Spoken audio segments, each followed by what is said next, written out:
ಸಕಾಲದಲ್ಲಿ ಗುರುತಿಸಿ ಅದನ್ನು ಬೆಳಕಿಗೆ ತರೋದಾದರೆ ಅವರು ನಿಮ್ಮ ದೊಡ್ಡ ಆಸ್ತಿ ಆಗೋದರ ಜೊತೆ ಈ ದೇಶದ ಆಸ್ತಿಯೂ ಆಗ್ತಾರೆ. ಹಾಗಾಗಿ ಹೆತ್ತವರಾದ ನೀವು, ವಿಶೇಷವಾಗಿ ತಾಯಿಯನ್ನು ಉದ್ದೇಶಿಸಿ ಈ ಮಾತನ್ನು ಹೇಳ್ತಾ ಇದ್ದೇನೆ, ವಿಶೇಷವಾಗಿ ನೀವು ಏನು ಮಾಡ್ತಾ ಇದ್ದೀರಿ, ನಿಮ್ಮ ಮಗುವಲ್ಲಿ ಇರ್ತಕ್ಕಂಥ ಜನ್ಮದತ್ತ ಪ್ರತಿಭೆಯನ್ನು ಗುರುತಿಸಿ ಅದನ್ನು ಹೊರಗೆ ತರೋದಕ್ಕೆ ಕೆಲವು ಉದಾಹರಣೆಗಳನ್ನು ತಮ್ಮ ಮುಂದೆ ಇಡೋದಕ್ಕೆ ಅನುಮತಿಯನ್ನು ಬೇಡ್ತಾ ಇದ್ದೇನೆ. ನಮ್ಮ ದೇಶದ ಪ್ರಖ್ಯಾತ ಆಟಗಾರ ಅನಿಲ್ ಕುಂಬ್ಳೆ. ಕುಂಬ್ಳೆಗೆ ಕ್ರಿಕೆಟ್ ಅಂದರೆ ಪಂಚಪ್ರಾಣ. ಟೆಸ್ಟ್ ಮ್ಯಾಚುಗಳಲ್ಲಿ 619 ವಿಕೆಟ್ಗಳನ್ನು ಪಡೆದಾತ.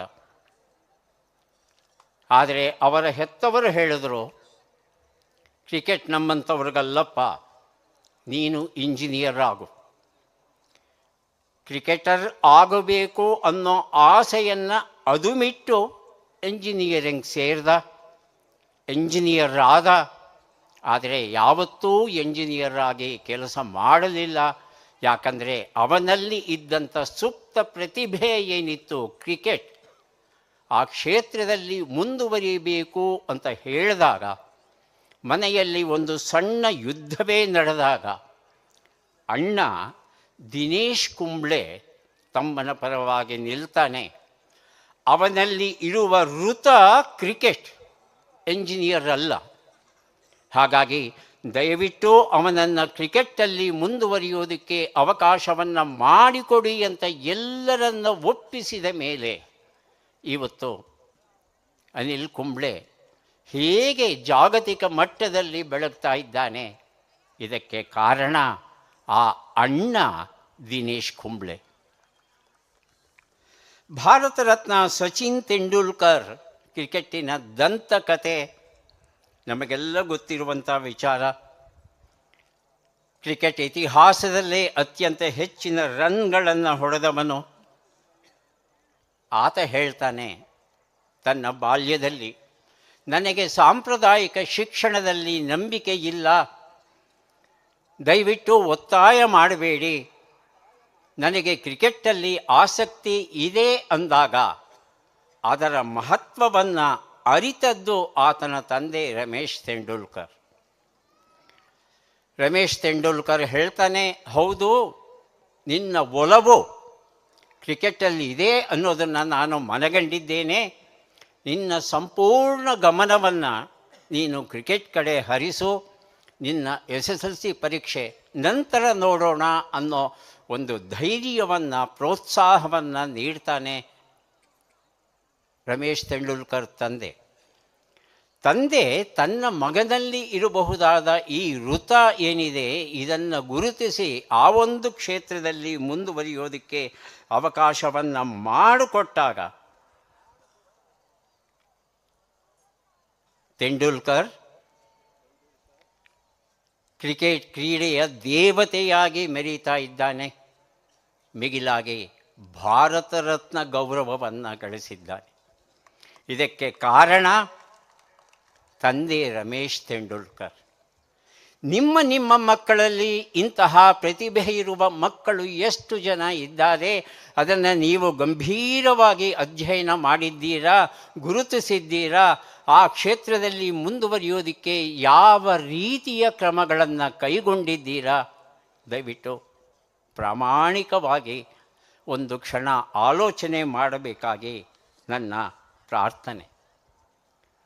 ಉಸೇನ್ ಬೋಲ್ಟ್ ಅನ್ನೋ ಹೆಸರು ಕೇಳ್ತಾ ಇದ್ದ ಹಾಗೆ ಮೈ ರೋಮಾಂಚನವಾಗುತ್ತೆ.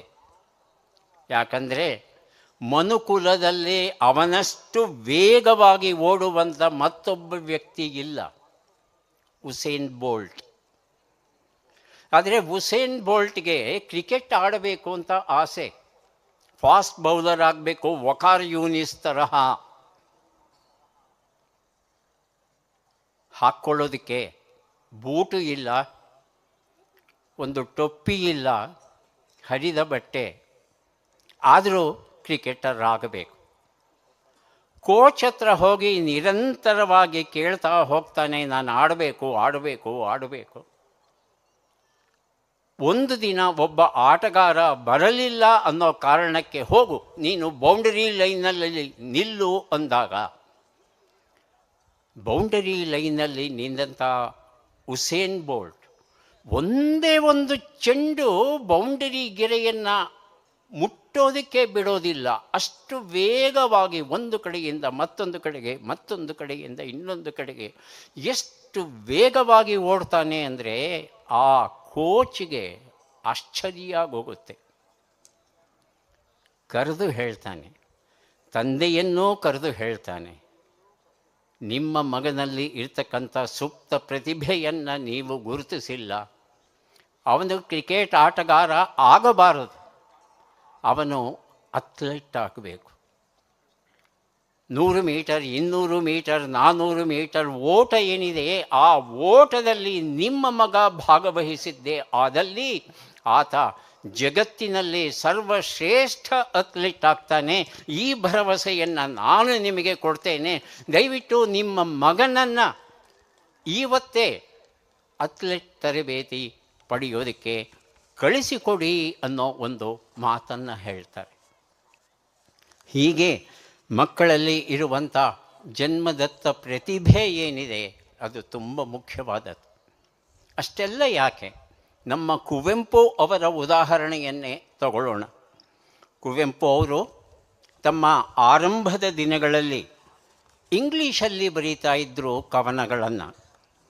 ತಾವು ಬರೆದ ಕವನ ಸಂಕಲನ ತಗೊಂಡು ನೇರವಾಗಿ ಅವರು ಓರ್ವ ಐರಿಷ್ ಪ್ರೊಫೆಸರ್ ಜೇಮ್ಸ್ ಕಜಿನ್ಸ್ ಅವರನ್ನು ಭೇಟಿಯಾದಾಗ ಎಲ್ಲವನ್ನೂ ಓದಿದಂಥ ಜೇಮ್ಸ್ ಕಜಿನ್ ಹೇಳ್ತಾರೆ, ಬಿಗಿನರ್ಸ್ ಮ್ಯೂಸ್, ನಿನ್ನ ಕವನ ಸಂಕಲನ ಅದ್ಭುತವಾಗಿದೆ, ನಿಜ, ಅನುಮಾನವೇ ಇಲ್ಲ.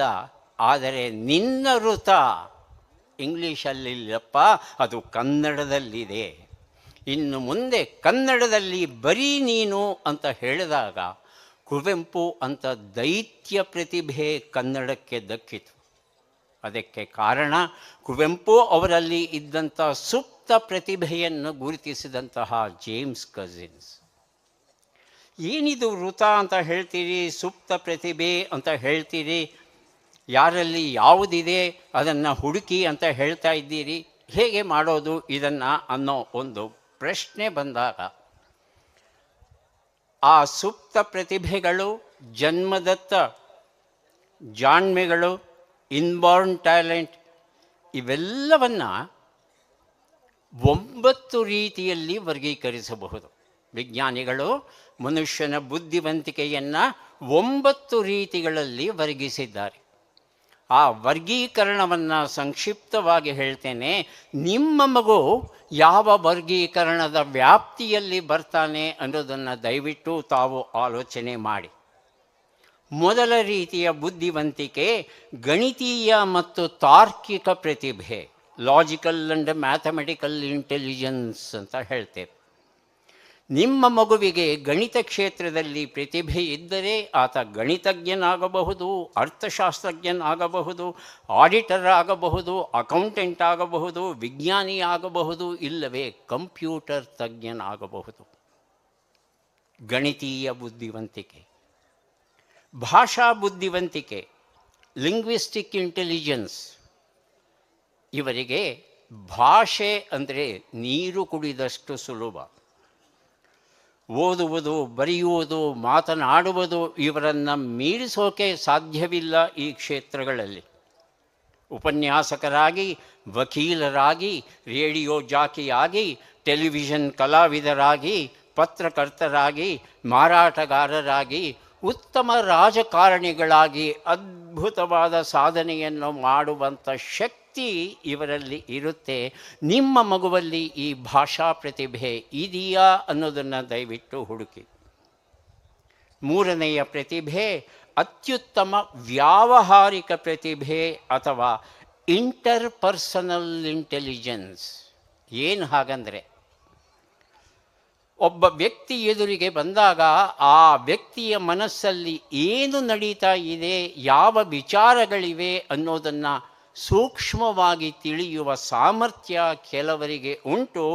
ಅವರೇ ಈ ವ್ಯಾವಹಾರಿಕ ಪ್ರತಿಭೆ ಉಳ್ಳಂಥ ಜನ.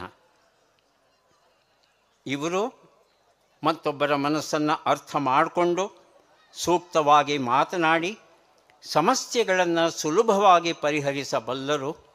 ಇದೊಂದು ಅಪರೂಪದ ಪ್ರತಿಭೆ. ಇಂತಹ ಪ್ರತಿಭೆ ಇರುವವರು ಮುತ್ಸದ್ದಿಗಳಾಗಬಹುದು, ಮನೋವೈದ್ಯರಾಗಬಹುದು, ಆಪ್ತ ಸಲಹೆಗಾರರಾಗಬಹುದು, ಉಪನ್ಯಾಸಕರಾಗಬಹುದು, ಸಾರ್ವಜನಿಕ ಸಂಪರ್ಕಾಧಿಕಾರಿಗಳಾಗಬಹುದು, ಸಮಾಜ ಸೇವಕರಾಗಬಹುದು. ಬದುಕಲ್ಲಿ ಇವರಿಗೆ ಸೋಲು ಅನ್ನೋದು ಎಂದಿಗೂ ಹತ್ತಿರಕ್ಕೆ ಬರುವುದಿಲ್ಲ. ಆಂತರಿಕ ಪ್ರತಿಭೆ ಅಥವಾ ಇಂಟ್ರಾಪರ್ಸನಲ್ ಇಂಟೆಲಿಜೆನ್ಸ್. ನಮ್ಮ ಬಗ್ಗೆ ನಮಗೆಷ್ಟು ಗೊತ್ತು? ಪ್ರಶ್ನೆ ಕೇಳೋದು ಸುಲಭ, ಉತ್ತರ ಕೊಡೋದು ಕಷ್ಟ. ನಿಮಗೆ ನೀವೇ ಪ್ರಶ್ನೆ ಹಾಕ್ಕೊಳ್ಳಿ, ನಿಮ್ಮ ಬಗ್ಗೆ ನಿಮಗೆಷ್ಟು ಗೊತ್ತಿದೆ? ಗಂಭೀರವಾಗಿ ತಮ್ಮ ಬಗ್ಗೆ ಆಲೋಚನೆ ಮಾಡಿದಂಥ ಜನ ಬಹಳ ಬಹಳ ಕಷ್ಟ. ತನ್ನನ್ನು ತಾನು ಅರ್ಥ ಮಾಡಿಕೊಳ್ಳುವ ವ್ಯಕ್ತಿ ಯಾರಿದ್ದಾನೆ, ಆತ ಅತ್ಯುತ್ತಮ ಮನೋವೈದ್ಯನಾಗಬಲ್ಲ, ಉತ್ತಮ ಕಥೆಗಾರನಾಗಬಲ್ಲ, ಕವಿ ಆಗಬಲ್ಲ, ಆಪ್ತ ಸಲಹೆಗಾರನಾಗಬಲ್ಲ, ಸಮಾಜ ಸೇವಕನಾಗಬಲ್ಲ. ಎಲ್ಲಕ್ಕಿಂತ ಮಿಗಿಲಾಗಿ ಈತ ಸದಾ ಸಂತೃಪ್ತಿಯಿಂದ ಇರಬಲ್ಲ. ಹಾಗಾಗಿ ನಮ್ಮನ್ನು ನಾವು ಅರ್ಥ ಮಾಡಿಕೊಳ್ಳೋದು, ತನ್ನನ್ನು ತಾನು ಅರ್ಥ ಮಾಡಿಕೊಳ್ಳೋದು ಬಹಳ ಬಹಳ ಮುಖ್ಯವಾದದ್ದು. ಈ ರೀತಿಯ ಪ್ರತಿಭೆ ನಿಮ್ಮ ಮಗುವಲ್ಲಿ ಉಂಟ? ಸಂಗೀತ ಪ್ರತಿಭೆ, ಮ್ಯೂಸಿಕಲ್ ಇಂಟೆಲಿಜೆನ್ಸ್, ಗಾಯನ, ವಾದ್ಯ ಸಂಗೀತ, ಕೀರ್ತನೆಗಳ ರಚನೆ, ಸಂಗೀತ ನಿರ್ದೇಶನ, ಸಂಗೀತ ಅಧ್ಯಾಪಕನಾಗಿ ಈತ ಅನುಪಮ ಸೇವೆಯನ್ನು ಸಲ್ಲಿಸಬಲ್ಲ.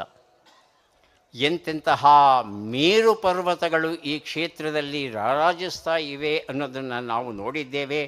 ಭೀಮಸೇನ್ ಜೋಶಿ, ಬಸವರಾಜ ರಾಜಗುರು, ಮಲ್ಲಿಕಾರ್ಜುನ ಮನ್ಸೂರ್, ಗಂಗೋಬಾಯಿ ಹಾನಗಲ್.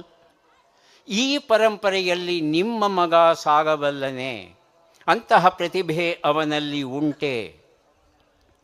ಆರನೆಯ ಬುದ್ಧಿವಂತಿಕೆ ಮನೋಕಲ್ಪನಾ ಧಾರಣ ಪ್ರತಿಭೆ ಅಥವಾ ವಿಜುವಲ್ ಸ್ಪೇಷಿಯಲ್ ಇಂಟೆಲಿಜೆನ್ಸ್. ಏನು ಹಾಗಂದರೆ, 100 ಅಡಿ ಶಿವನ ವಿಗ್ರಹವನ್ನು ಕೆತ್ತಬೇಕು ಅಂತ ಹೇಳಿದ್ರೆ ಈ ಬುದ್ಧಿವಂತಿಕೆಯ ಜನ ಯಾವುದೇ ಪೇಪರನ್ನು ಪೆನ್ನನ್ನು ಬಳಸದೆ ಕಣ್ಣು ಮುಚ್ಚಿಕೊಂಡು ತನ್ನ ಕಣ್ಣ ಮುಂದೆಯೇ ಆ 100 ಅಡಿ ಎತ್ತರದ ಶಿವನನ್ನು ಸಂಪೂರ್ಣವಾಗಿ ಕಲ್ಪಿಸಿಕೊಂಡು ಹಾಗೆಯೇ ಆತನನ್ನು ಕೆತ್ತಬಲ್ಲ ಅಪರೂಪದ ಸಾಮರ್ಥ್ಯವುಳ್ಳವರು. ಇಂತಹವರೇ ನಮ್ಮ ಬೇಲೂರು, ಹಳೇಬೀಡು, ಶ್ರವಣಬೆಳಗೊಳದಲ್ಲಿ ಇರ್ತಕ್ಕಂಥ ಶಿಲ್ಪ ಸಂಪತ್ತನ್ನು ನಮಗೆ ನೀಡಿದವರು. ಅಂತಹ ಸಂಪತ್ತು ನಿಮ್ಮ ಮಗನಿಗೆ ಉಂಟಾ? ದಯವಿಟ್ಟು ಈ ಬಗ್ಗೆ ಸ್ವಲ್ಪ ಆಲೋಚನೆ ಮಾಡಿ. ಇಂತಹವರು ವಾಸ್ತುತಜ್ಞರಾಗಬಹುದು, ಇಂಜಿನಿಯರ್ಗಳಾಗಬಹುದು, ಶಿಲ್ಪಿಗಳಾಗಬಹುದು, ಚಿತ್ರಗಾರರಾಗಬಹುದು, ಶಸ್ತ್ರವೈದ್ಯರು ಸರ್ಜನ್ಸ್ ಆಗಬಹುದು, ಗ್ರಾಫಿಕ್ ಆರ್ಟಿಸ್ಟ್ ಆಗಬಹುದು, ಚಿತ್ರಗಾರರಾಗಬಹುದು. ಅಸಂಖ್ಯ ಕ್ಷೇತ್ರಗಳು ಕಾದಿವೆ ಇವರಿಗಾಗಿ. ದೈಹಿಕ ಕ್ರಿಯಾತ್ಮಕ ಬುದ್ಧಿವಂತಿಕೆ ಅಥವಾ ಬಾಡಿಲಿ ಕೈನೆಸ್ಟಿಕ್ ಇಂಟೆಲಿಜೆನ್ಸ್ ಅನ್ನೋದು ದೇಹವನ್ನು ಹೇಗೆ ಬೇಕಾದರೂ ಹಾಗೆ ಮಣಿಸಬಲ್ಲ ಅಪರೂಪದ ಸಾಮರ್ಥ್ಯ ಇರುವಂಥ ಒಂದು ಪ್ರತಿಭೆ. ಇಂತಹವರು ಅತ್ಯುತ್ತಮ ಭರತನಾಟ್ಯ ಕಲಾವಿದರಾಗಬಹುದು, ಜಿಮ್ನಾಸ್ಟಿಕ್ ಪಟುಗಳಾಗಬಹುದು, ಕ್ರೀಡೆಗಳಲ್ಲಿ ಇವರು ಬೆಳಗಬಲ್ಲರು, ಅಭಿನಯ ಕ್ಷೇತ್ರದಲ್ಲೂ ಸಹ ಇವರು ಅದ್ಭುತವಾದ ಸಾಧನೆಯನ್ನು ಮಾಡಬಲ್ಲರು. 8ನೆಯದು ನೈಸರ್ಗಿಕ ಪ್ರತಿಭೆ ಅಥವಾ ನ್ಯಾಚುರಲಿಸ್ಟಿಕ್ ಇಂಟೆಲಿಜೆನ್ಸ್ ಅಂತ ಹೇಳ್ತೇವೆ. ಇವರು ಸದಾಕಾಲ ಪ್ರಕೃತಿಯ ನಡುವೆ ಇರೋದಕ್ಕೆ ಇಷ್ಟಪಡ್ತಾರೆ. ಇಂತಹವರು ರೈತರಾದರೆ, ಹೈನುಗಾರಿಕೆಯನ್ನು ಕೈಗೊಂಡರೆ ಅದ್ಭುತವಾದ ಸಾಧನೆಯನ್ನು ಮಾಡಬಲ್ಲರು. ಕೃಷಿ ವಿಜ್ಞಾನಿಗಳಾಗಿ, ನೀರಾವರಿ ತಜ್ಞರಾಗಿ, ಅರಣ್ಯಾಧಿಕಾರಿಗಳಾಗಿ, ಪರಿಸರ ತಜ್ಞರಾಗಿ, ಸಸ್ಯಶಾಸ್ತ್ರಜ್ಞರಾಗಿ, ಸಾಗರ ತಜ್ಞರಾಗಿ, ಖಗೋಳಶಾಸ್ತ್ರಜ್ಞರಾಗಿ